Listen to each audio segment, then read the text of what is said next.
Come in a little closer, guys. Maybe you didn't hear me. They're giving up 5 sacks a game. That's almost unheard of.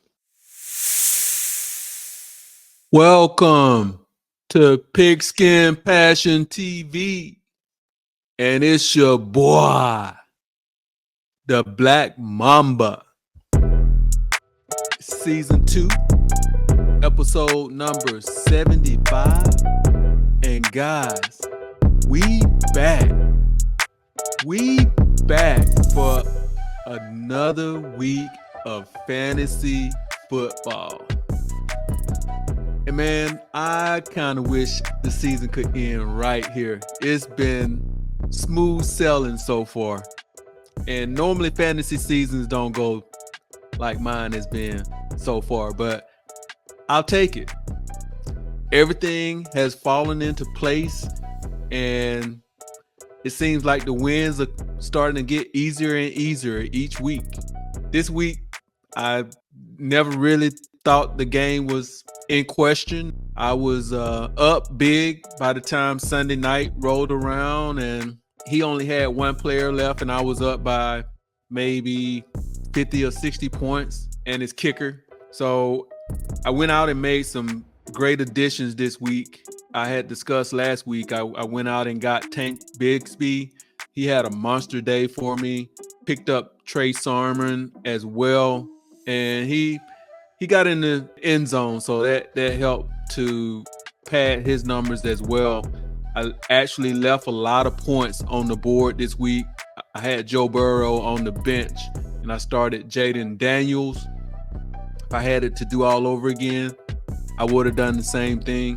I just didn't see Joe being able to consistently be able to throw against Baltimore's defense, but he was able to do it, and he put up a big day. So, and these are the type of problems you will have when you have like two dominant players at one position. Is, you know, you're gonna make the wrong decisions every once in a while. So you just have to live with it, which is another reason why I wouldn't mind trading one of these guys to beef up either my running back or my wide receiver position. But I really haven't seen anybody that really needs a quarterback or has a wide receiver or a running back that I would like to have on my team.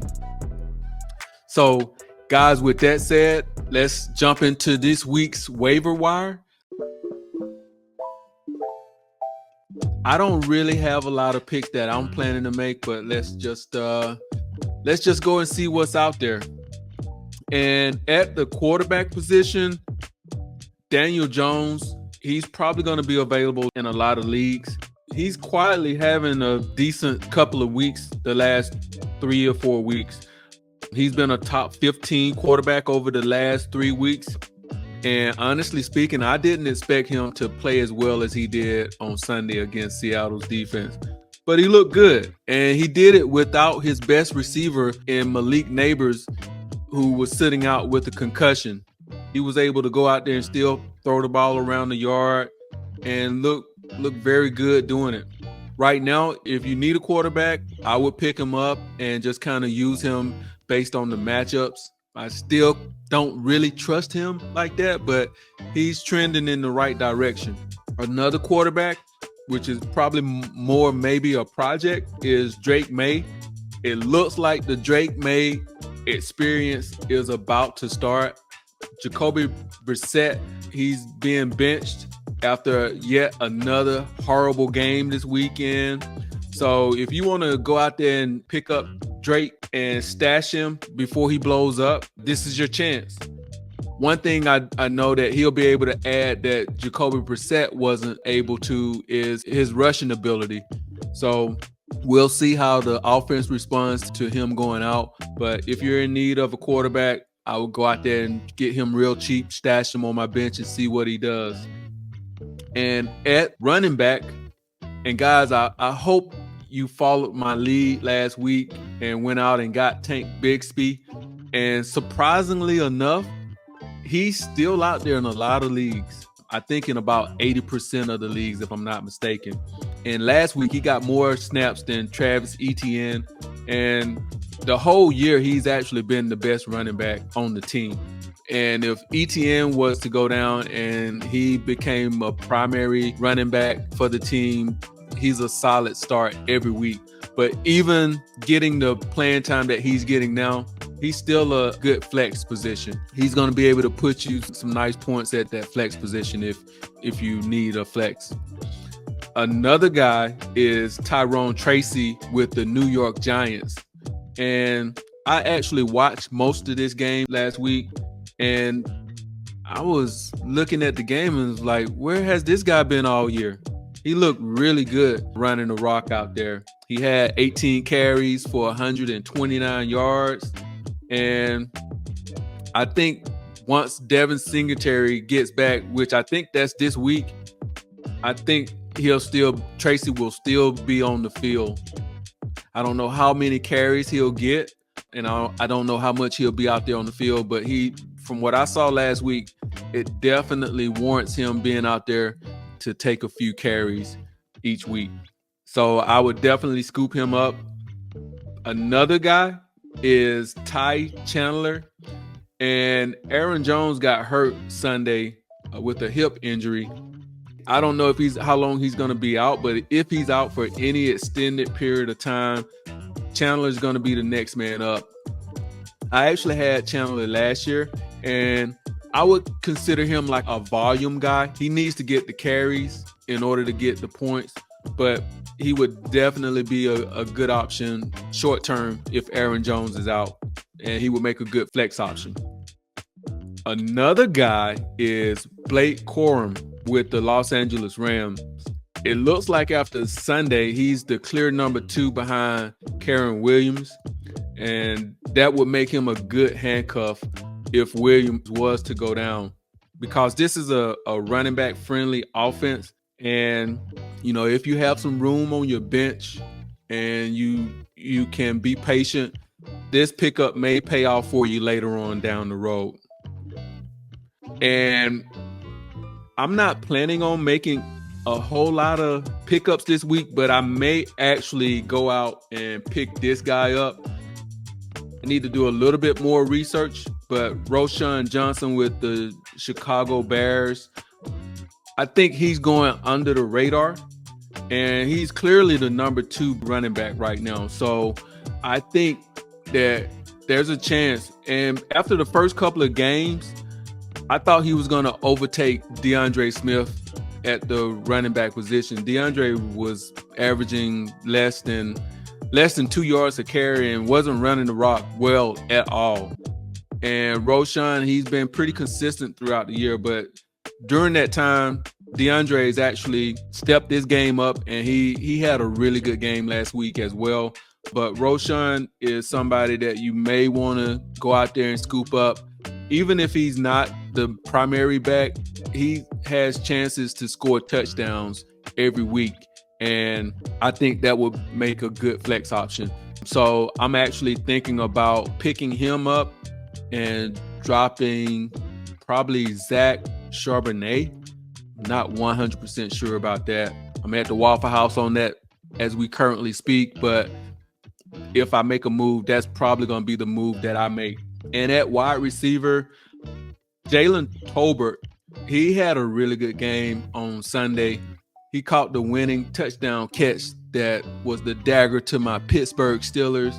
And with Brandon Cooks being out, I think he's the clear number 2. He had 7 catches in that game for 87 yards.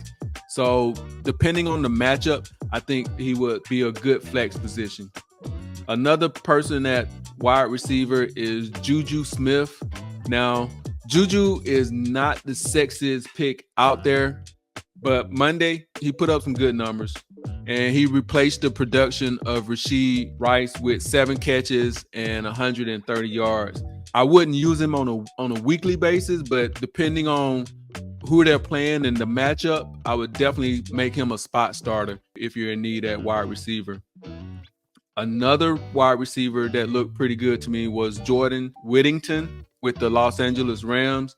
And as long as Cooper Kupp and Puka Nacua are out, I think that he'll play a pretty decent role in this offense. Last week, he had 7 catches for 89 yards, and I think he would be a good pickup because right now that wide receiver room is hurting, and it looks like he's the one that's stepping up. And at that position that week after week disappoints us at tight end, Tyler Conklin, through the first 5 weeks, he's been a top 10 tight end. I would go out there and pick him up. You know, like I always say at the tight end position, it's Russian roulette. You never know what you're going to get.